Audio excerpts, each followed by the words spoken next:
Kayo, natutuwa ba kayo sa bangag, bangag, bangag, bangag, bangag, and ngiwi, ngiwi, ngiwi, ngiwi, ngiwi.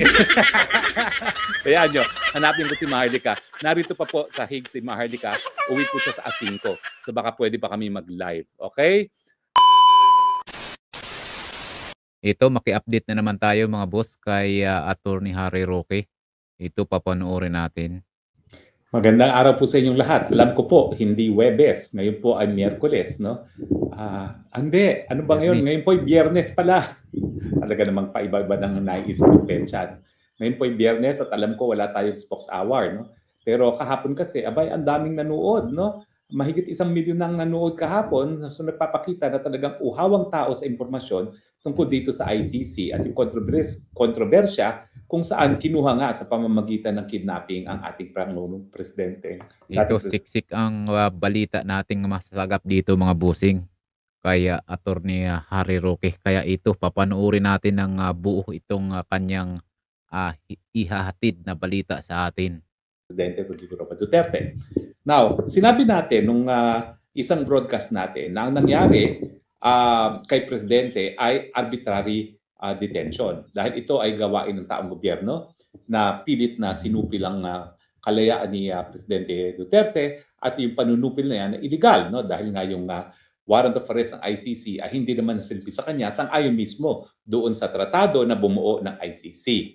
No, so ang ating assertion ay yung pagkakakulong niya sa kanya sa ICC ay arbitrary detention din, no? Dahil bagamat hindi sila taong gobyerno ng Pilipinas, sila ay tao ng ICC. At ang ICC ay sinasabi nila na may legal na basihan na kino-question naman natin. So tingin ko nga, kapag matapos mapasok ang ebidensya na talagang merong arbitrary detention na nangyari laban kay Presidente at ang mga mahistrado ay hindi pa rin pinalaya ang ating Presidente, pati sila mananagot sa arbitrary detention, no? Sa batas ng Pilipinas. Ibang usapan yun kung makukuha natin pagkatao nila, no? Pero kung kinuha nila ang pagkatao ng Presidente sa pamamagitan ng kidnapping, yan nga yung dahilan kung bakit meron tayong kasabihan na do not come to court with unclean hands. Kasi when you come to court with unclean hands, pwede kang bawian, no? Pwede sila mismong kidnapin at dalhin sa Pilipinas at hindi sila pwede umangal dahil ganyan nga ang ginawa kay dating Presidente Rodrigo Roa Duterte, no? Pero ang tanong ngayon, ang Presidente ay nakakulong sa Netherlands. Ang tanong, may pananagutan ba ang Netherlands? Kung sa talagang matapos ma-offer ang evidence na kinidnap ang ating Presidente, ay hindi pa rin palayain si dating Presidente Rodrigo Roa Duterte ng ICC. Well, ang sagot po dyan sa international law, meron po. Dahil ang basic principle sa international law, ang bansa na pumayag na gamitin ang teritoryo niya sa isang pamamaraan na nakakadanyo sa iba ay meron pananagutan sa international law. Sa Ingles, a state that allows its territory to be used in a manner injurious to another shall be responsible for the latter for an internationally wrongful act. Bakit po nagkakaroon ng pananagutan ang Netherlands? Kasi kung alam na niya na talagang naging biktima ng krimen ang ating dating Presidente na naging dahilan sa kanyang pagkakakulong sa ICC at wala siyang ginawa, well, masasabi na rin natin na ang Netherlands, dahil ang kulungan ay pinatatakbo ng gobyerno ng Netherlands para sa ICC, ay siya mismong may pananagutan din sa ilalim ng international law. No?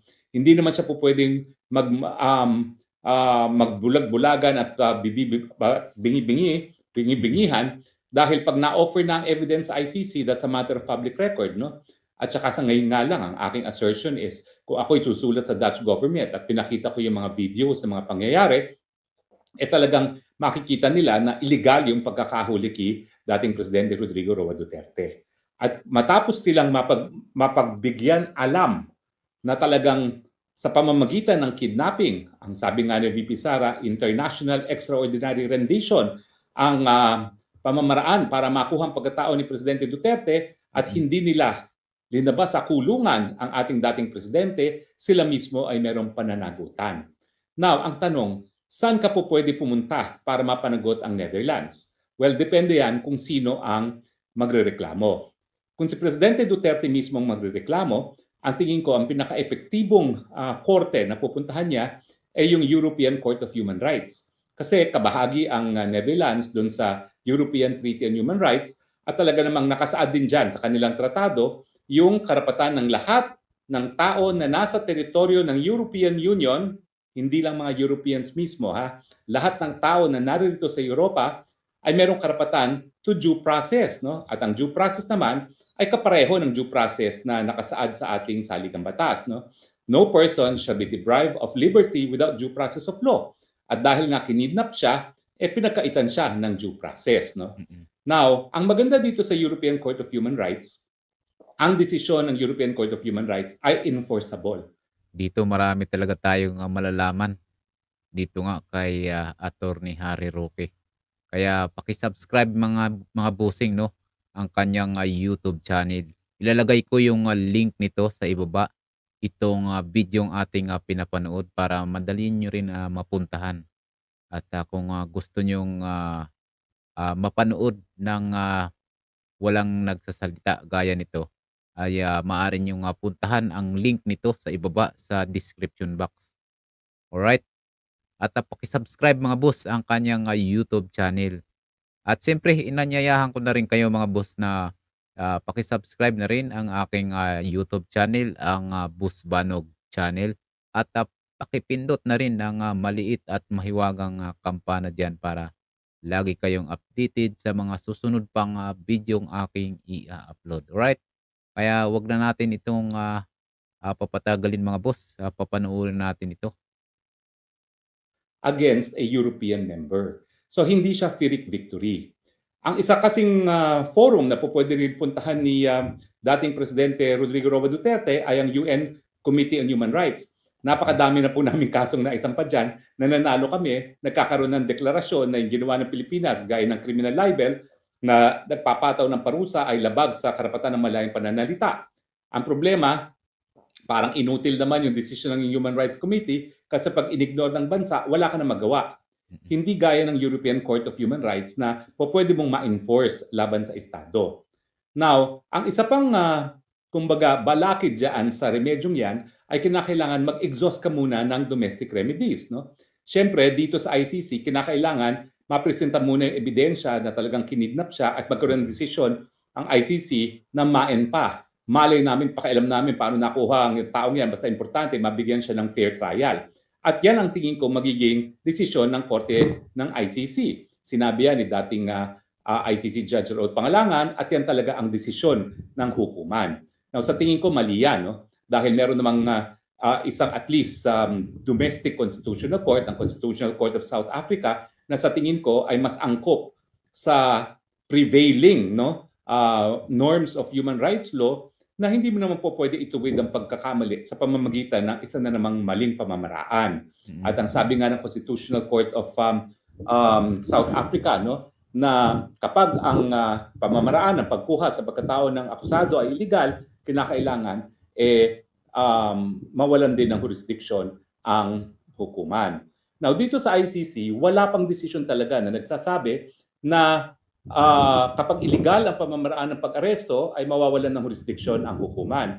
Pero may mga kaso na nagsabi na po pwedeng mangyari yan, and I quote, where the administration of justice is seriously compromised. Yan po yung desisyon sa kaso ng prosecutor versus Lubanga. No? Tapos ang sinasabi doon, meron pong abuse of process kapag ang prosecutorial or state conduct shocks the conscience of the court, interferes with accusability to conduct a defense, or undermines judicial integrity. So ang issue dyan ay yung pamamaraan ba na talagang hindi man lang pinaalam sa kanyang karapatan niya, hindi siya hinarap sa lokal na hukuman, ito ba ay shocking to the court na po pwedeng mawalan ng jurisdiction ng hukuman.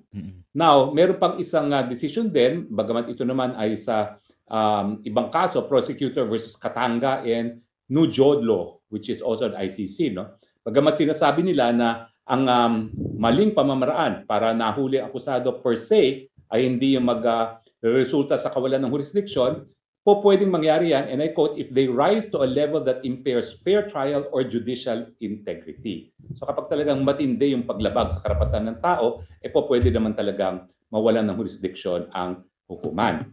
So sa akin, sa tingin ko, bago makaakto ang kaparehong Committee on Human Rights at saka ang European Court of Human Rights, kinakailangan mag-decision muna ang ICC. Kapag dininay ng ICC na yung kidnapping ay hindi sapat na basihan para mawalan siya ng jurisdiction, pwede mo ngayon i-challenge yan na. Pero kinakailangan mag-challenge ka muna sa domestic court ng Netherlands. Dahil ang Netherlands naman duty-bound supposedly na respetuhin ang mga desisyon ng ICC dahil meron silang headquarters agreement.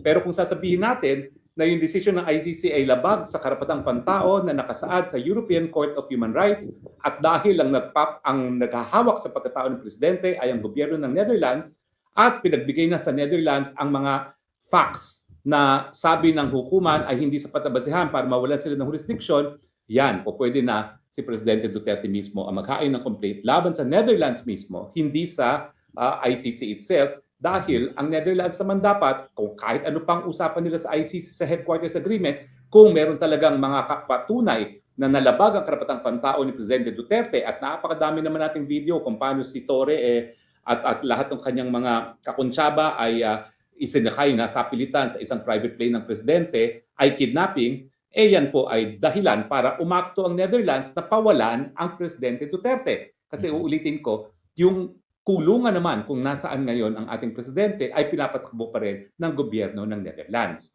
Now, bukod pa sa European Court of Human Rights at sa UN Committee on Human Rights, kung saan ang Presidente Duterte mismo ang pwedeng maghain ng mga complaints na yan, pwede rin ang Pilipinas mismo ay magsampa ng kaso laban sa Netherlands sa International Court of Justice. Bakit? Dahil meron nga tayong Universal Declaration of Human Rights at sasabihin natin na yung hindi pagkilos ng Netherlands para palayain ang tao na nakulong sa pamamagitan ng kidnapping ay labag sa karapatang pantao ni Presidente Rodrigo Roa Duterte.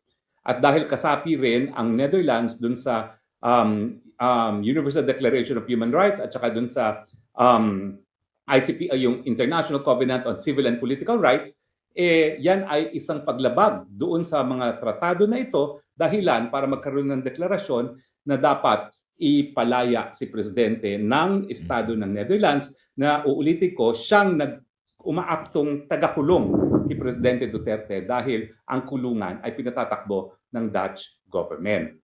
Now, of course, hindi mangyayari ito habang nandyan ang Marcos Jr. administration dahil Marcos Jr. nga gustong-gusto niyang nakakulong ang Presidente Duterte sa dahig dahil yan ay pamamaraan para mawala na yung tinik sa kanila. No? Ang natitira na lang tinik sa kanilang isipan ay si VP Sara at kaya nga seryoso sila na tatanggalin nila bilang Presidente para wala nang balakin.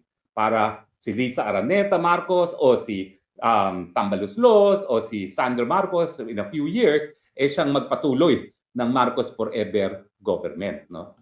So, meron talagang remedyo pero kinakailangan either si Presidente mismo ang magsampa ng reklamo sa Committee on Human Rights ng UN or sa European Court of Human Rights or ang gobyerno ng Pilipinas mismo ay ang magsasampa ng kaso sa International Court of Justice. Alam mo, hindi imposible yan. Kasi kapag nagkaroon ng people power at legal naman ang people power, kinikilala sa ating saligang batas, no?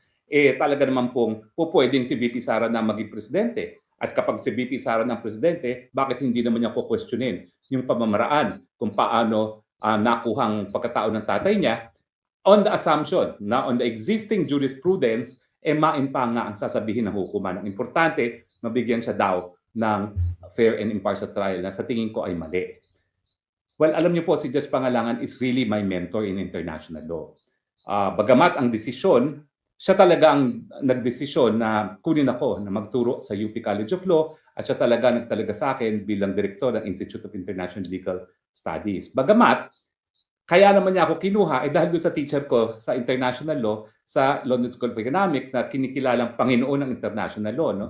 Si Sir Eliahu Lauterpacht na namatay na. No? Yung mga panahon kasi noon, si Professor Lauterpacht ang presidente ng ADB Tribunal, ang Secretary General ng Tribunal ay si Dean Raul Pangalangan. Kaya nga, bagamat naging teacher ko si Raul Pangalangan, hindi sa international law, sa obligations and contract, 225 lang ang grade ko doon. Talaga namang hindi ko makakalimutan yung grade ko doon sa 225 na yan, no, sa obligations and contract, kasi 5 units yan. So parang mediocre lang ako kay Raul Pangalangan pagdating sa international law. No?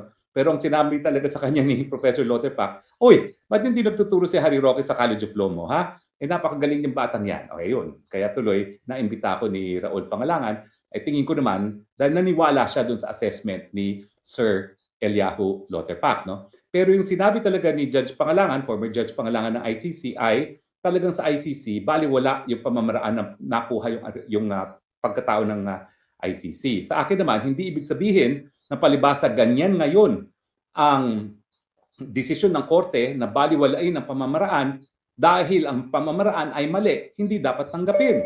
Kaya naman ako talaga, kung ako ang abogado, paglalaban ko pa rin yan dahil kinakailangan ma-overturn o mabago yung desisyon ng hukuman na baliwala yung illegality ng pagkakakuha ng pagkatao ng isang akusado.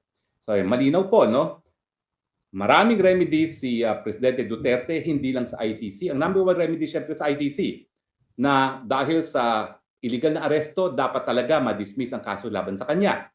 Pangalawa, sa international law, bilang isang mamamayan ng mundo, pwede siyang pumunta sa UN Committee on Human Rights, pero walang pangil yan. Ang merong pangil ay yung European Court of Human Rights dahil bagamat hindi siya European, siya ngayon ay nakadetene dito sa Europe. At pangatlo, yung Pilipinas can espouse or sponsor yung claim ng kanyang mamamayan na si dating Presidente Rodrigo Roa Duterte para nga sabihin na yung patuloy na pagkakakulong sa Netherlands ay isang paglabag mismo ng Netherlands sa karapatang pantao ni Presidente Duterte. No? Pero mangyayari lang yan kapag si Inday Sara Duterte na ang presidente. Okay. Now, napabalita rin na merong executive order si President Trump na nagsasabi na yung ICC prosecutor at lahat ng nagtulungan para kasuhan ang mga alyado ng Amerika gaya ni Netanyahu will be subject to sanctions. Ano yung sanctions na yan? Freezing of assets at saka hindi pagbibigyan ng mga visa para hindi sila makarating sa Amerika. Now, masakit po yan kasi yung freezing of assets, napakalawak po ng kapangyarihan ng Amerika dahil sila nagkocontrol ng SWIFT account. Yung SWIFT account po niyan, yan yung pamamaraan para maglipat ng pera. No? At kapag yan ay subject ka to freeze, talagang lahat ng pera na papasok sa account mo, mafi-freeze. No? At syempre, masakit din na hindi sila makakapasok sa Amerika as a matter of privilege. No? Now, ang tanong, kasama ba si Presidente Duterte dun sa sakop ng executive order na lahat yung nakipagtulungan para maaresto ang mga kaalyado ng Amerika gaya ng Israel ay sakop ng executive order. Now, tinanong yan kahapon ni Senator Marcos sa kanyang hearing at ang sagot ko, po pwede.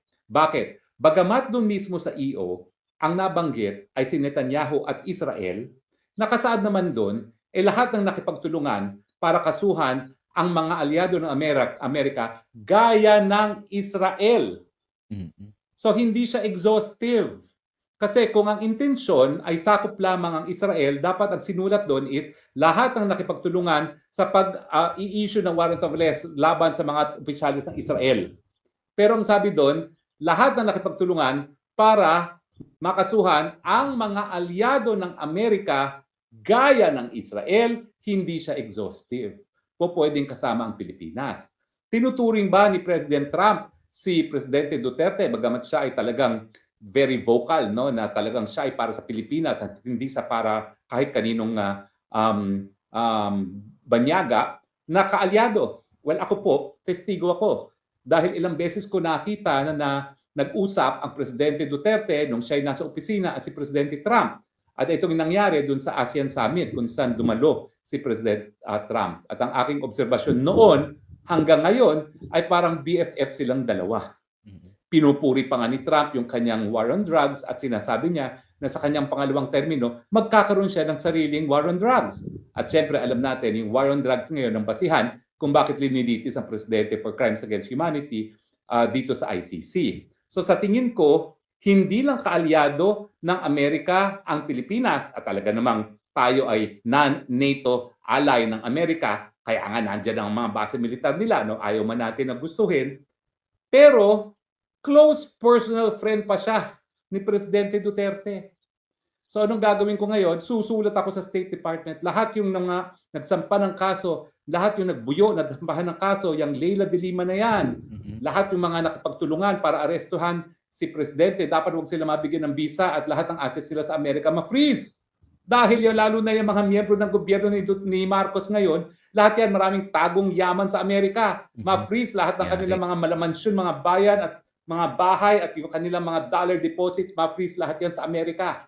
Iisa-isahin na po natin yan. No? At syempre, malalaman lang natin kung sakop talaga ang mga Pilipino dito sa EO ni Trump laban sa ICC kung gigising na lang yung mga gabinete ni Marcos na nakipagkuntsabahan para i-kidnap si Presidente Duterte papunta ng Hague, kung ang kanilang mga bank deposits, ang mga ari-arian sa Amerika, gaya ng mga malalaking mga mansyon nila dito sa Amerika, ay na-freeze na ng US government. At pag nangyari yon, doon natin malalaman, wow, sakop pala ang Pilipinas doon sa executive order ni Trump laban sa International Criminal Court.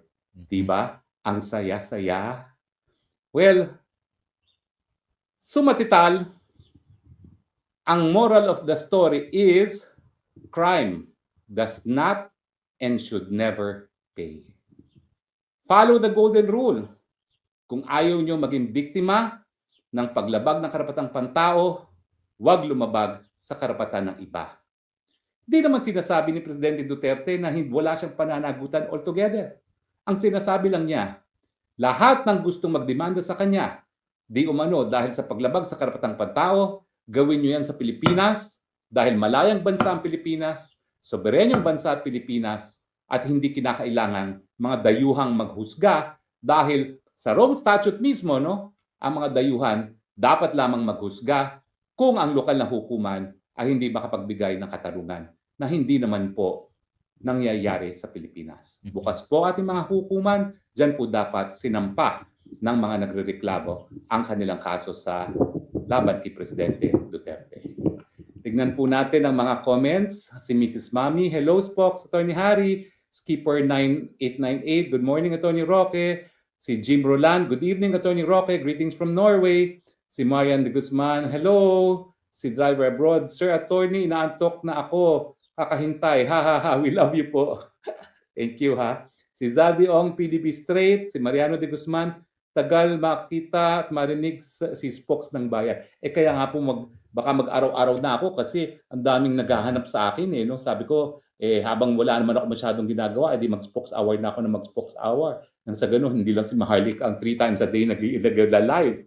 Mariano de Guzman, tagal naman, excited na ako makita at marinig si Spox ng bayan. Mariano de Guzman, sana kasama si Maharlika para mas masaya. May chemistry kasi yan silang dalawa. Sobrang tawa ko pag nanood sa kanilang dalawa. Ayun, natutuwa ba kayo sa bangag, bangag, bangag, bangag, bangag, and niwi, niwi, niwi, niwi, niwi.